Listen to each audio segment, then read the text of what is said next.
안녕하세요. 이은경입니다. 반갑습니다. 잘 지내고 계시죠?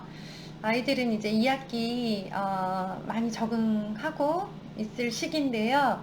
네, 학기가 시작되면 또 우리 엄마들 단원평가 언제 보나 그게 또 궁금하시고 또 기다려지시기도 하고 걱정도 되시기도 할 텐데요. 단원평가에 대해서 좀 말씀을 드릴게요.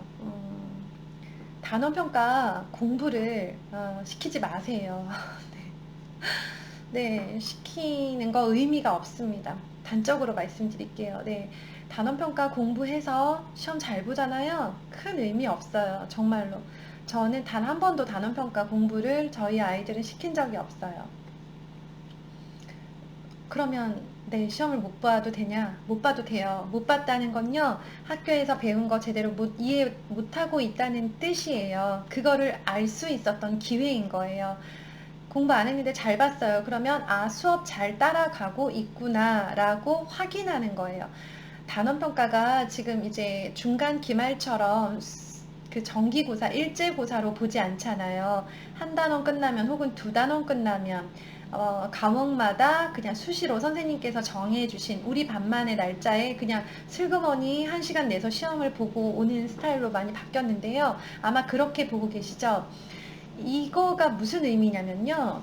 음, 단원평가가 이 아이가 열심히 공부해서 문제집을 열심히 풀어서 다행히도 비슷한 문제가 나와서 그 문제로 좋은 성적을 받는 게 큰 의미가 없다는 거예요. 더군다나 우리는 초등학생이잖아요.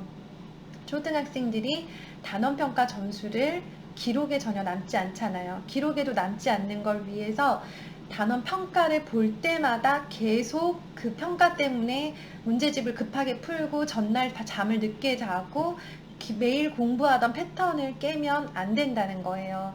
그렇게 공부하는 건 초등학교 때 전혀 의미가 없어요. 그렇게 공부를 해서 점수를 잘 받잖아요. 그럼 그거는 전날 비슷한 문제를 풀어서 잘 본 건지 아이가 수업을 원래 잘 따라가고 있는 건지 알 수가 없어요.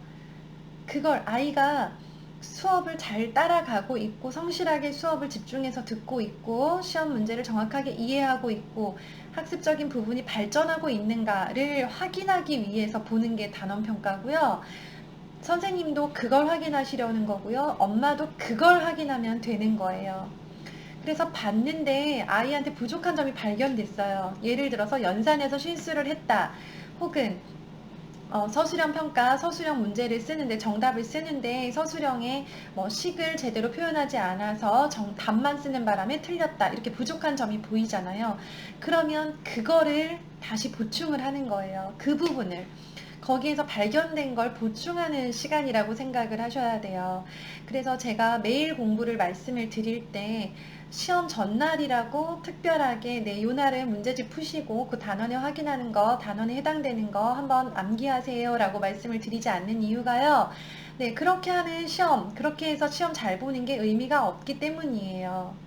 그리고 이제 시험 전날 되면 시험 전날 혹은 시험이 다가오면 부모님도 긴장을 하시고 그때부터 약간 이제 초등학생들이지만 공부도 같이 해주시고 시험 단원 그 범위도 체크하고 그리고 공부가 어느 정도 됐는지 문제집은 풀었는지 이런 것들을 확인을 하시는데요. 매일 일정 양식 공부하던 진도대로 가던 패턴을 가지고 그냥 그대로 쭉 가셔야 돼요. 이렇게 시험 전날 몰아서 공부한 친구들은요, 시험 보고 온 다음날 혹은 그 주에는 공부를 안 하는 걸로 생각을 해요. 왜냐? 시험 전에 과하게 공부를 했으니까요. 근데 그렇게 시험을 주기로 해서 이렇게 들쑥날쑥한 공부 습관을 가질 필요가 없고요. 그건 굉장히 나쁜 습관이에요. 초등학생들은요, 적어도 초등학생들은요, 매일매일 같은 패턴으로 시험과 상관없이 가야 돼요. 그래서 그러니까 시험은 정말 내 실력을 평가하는, 네, 그런 도구로만 사용을 하시고요. 시험을 보고 나면 부모님들의 이제 피드백이 대부분 비슷해요. 아이가 100점을 맞아오잖아요. 그러면, 잘했네. 근데 너네 반에 100점 몇 명이야? 이렇게 돼요. 아이가 몇 등을 했는지가 궁금한 거예요. 점수. 이 절대 점수보다는요, 상대적인 그 위치가 궁금한 거죠. 아이가 한 문제 틀려왔어요. 그러면 100점짜리도 있어? 라고 이제 그 위에 몇 명 있는가가 궁금한 거죠. 그리고 아이가 몇 점이든 상관없이 아이 친구 혹은 친한 친구, 친한 어떤 엄마네 아이가 있으면 거기 몇 점이냐고 물어봐요. 그게 궁금한 거예요. 궁금할 수밖에는 없는데, 우리가 정말 아이의 평가지를 보고 단원평가 이제 채점을 해서 가지고 오잖아요. 가지고 온 단원평가지를 보면서 우리가 궁금해해야 할 부분, 우리가 기억해야 할 부분, 아이를 보면서 다른 애 점수를 묻지 말고 거기에서 우리가 찾아내야 될 부분은 일단은 무조건 칭찬을 해주시고요. 몇 점을 맞았든. 왜냐하면 80점이라고 할게요. 애는 더 속상해요. 애가 속상하지 않아 보이나요? 네. 우리 애는 생각이 없어서 하나도 안 속상한가 봐요. 그건 아이가 정확하게 자기 감정을 표현하지 않고 있다는 뜻이에요. 아이들이요, 정말 웃긴 게요. 단원평가 보잖아요. 시험지 나눠주죠. 자기들끼리 등수를 쫙 매겨요. 알아서 조용 조용 조용. 아무도 등수를 가르쳐 준 적이 없는데 아이들이 다 알고 있어요. 자기 등수를.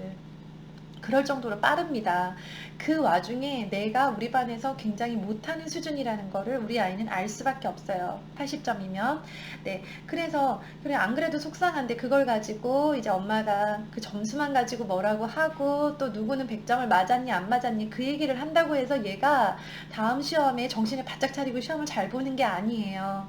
내가 엄마로서 시험지를 받았을 때 궁금해야 할 부분은 우리 아이가 어느 면에서 부족한가, 왜 이 문제를 틀릴 수밖에 없었는가, 이 문제를 맞기 위해서 뭐를 더 신경을 써야 하는가, 혹시나 글씨가 너무 이상하거나 혹은 자주 하던 쉬운 간단한 연산에서 또 실수를 하지는 않았나, 그리고 이 문제를 다음번에 맞기 위해서 이거를 어떤 식으로 썼어야만 되는가, 이런 거에 대해서 아이랑 같이 고민을 해보시라는 거예요.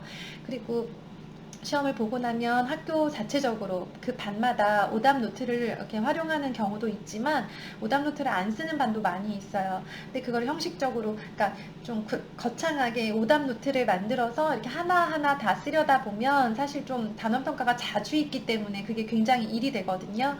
그래서 그렇게까지 안 하신다 하더라도 엄마가 한번 이렇게 다시 그 문제를 풀어보고 이 문제를 엄마한테 설명해봐. 왜 틀렸고 그 다음에 다시 제대로 풀었을 때 어떻게 이게 정답이 이렇게 나오는지 엄마한테 설명을 해봐 라고 해서요. 학교에서는 하나하나 다 그걸 짚어주지 못해요. 얘가 부족한 부분이 있는 건 알지만 이 아이의 부족한 부분을 담임 선생님이 모든 아이의 부족한 부분을 다 체크해 줄 수가 없어요. 그거는 아이가 알아서 하거나 아이가 안 되면 부모님의 몫인 거예요. 나에게, 우리 아이에게 가장 중요한 거는 아이가 잘하는 거, 아이의 점수가 아니라요. 아이가 부족한 부분, 아이가 자주 실수하는 부분, 알고 있으나 제대로 쓰지 못한 부분, 이런 부분이 무엇인가를 파악하는 게 굉장히 중요한 거거든요. 그래서 단원평가를 보는 거예요. 그리고 보면 아시겠지만 사실 단원평가가 전체적으로, 우리나라 전체적으로 분위기가 어떠냐면 좀 웬만하면 너무 까다롭지 않게 내자라는 그런 추세로 가고 있어요. 그래서 어, 생각보다 좀 쉽게 내는 편이에요. 네, 단원평가를 이게 좀 가능하면 많은 친구들이 좀 높은 성적에 도달할 수 있도록, 많은 친구들이 성취를 가질 수 있도록 어떤 성취감을 불러일으키는 수단으로 활용을 하자라는 의미에서 중요한 부분에서 내기는 하지만 문제를 일부러 꼬거나 정말 한 번 스치듯이 지나갔던 그런 문제에서 막 그런 거에서 문제를 갖다 내고 이러지는 않아요. 정말로 강조했던 부분, 누가 봐도 가장 중요하고 기본적이고 가장 꼭 알고 있어야만 되는 그런 내용을 가지고 단원평가를 내기 때문에 사실 단원평가를 100점을 맞았다고 해서 우리 아이가 막 이렇게까지 좋아하실 일은 아니에요. 그리고 단원평가를 초등학교 때 못 봤다, 성적이 잘 안 나온다 라고 한다고 해서요, 우리 아이가 얘는 안 되겠어 라고 포기할 필요도 없는, 사실 어떤 뭔가를 이 아이의 어떤 능력이나 이 아이의 어떤 학습 수준 이런 것들을 판단하기에는요, 변별력이 그렇게 강하지는 않아요. 그러니까 이것 때문에 너무 아이를 너무 혼내키거나 아니면 너무 과한 상을 주실 필요도 없어요. 뭐 100점을 맞으면 뭐 10만 원을 주고 막 이런 것도 저는 봤거든요. 근데 그럴 만한 시험이 아니라는 거예요. 단원평가는 그럴 만큼 중요하거나 비중을 가지고 생각할 필요는 없고요. 이게 100점 맞았다고 해서 또 다른 뭔가의 결과를 기대할 수 있는 정도의 시험도 아니라고 생각을 합니다.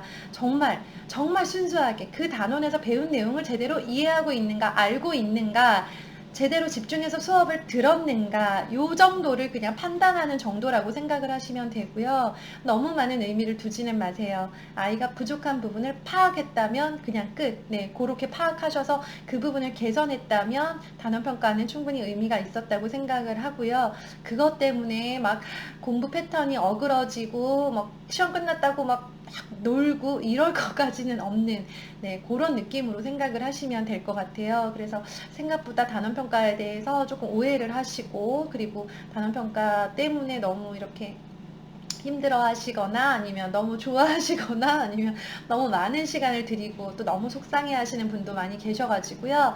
네, 그냥 솔직하게 말씀을 드리는 거예요. 그리고 그런 질문을 하신 분이 계셔서요. 혹시 계실까 싶은데, 아이스크림이라는 사이트 아시죠? 그 아이스크림 홈런이라고 인터넷 온라인 학습할 수 있는 그런 사이트인데요.